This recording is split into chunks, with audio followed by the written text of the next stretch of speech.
Haligacha trenddan qolmayotgan Leapmotor S16 ga prям barcha navrotni qilib berganmiz, pult qo'yib berganmiz, ruchkalar qo'yib berganmiz, bu do restyling bo'ladi, plus davodchiklar qo'yib berganmiz, o'zi yopiladi, parog qo'yib berganmiz. Buni to'liq rusifikatsiya qilib berdik. Idealni cho'tib qilib, kerakli bo'lgan hamma prilojenlari bor. Nima kerak bo'lsa, bu yerda yana bitta Leapmotor olib qo'yganmiz.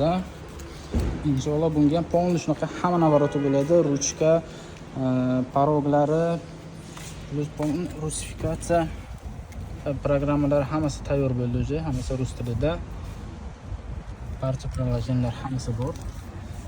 Do'stlar, kimga shunaqa xizmatlarimiz kerak bo'lsa, rusifikatsiyani remont bo'yichami, дополнительный оборудование установка bo'yichami bemalol murojaat qilishingiz mumkin. Inshaalloh barcha mashinalarga tez va sifatli ishingizni bajarib beramiz. Bizni kuzatib boring, like va podpiska esdan chiqmasin. Salomat bo'ling do'stlar.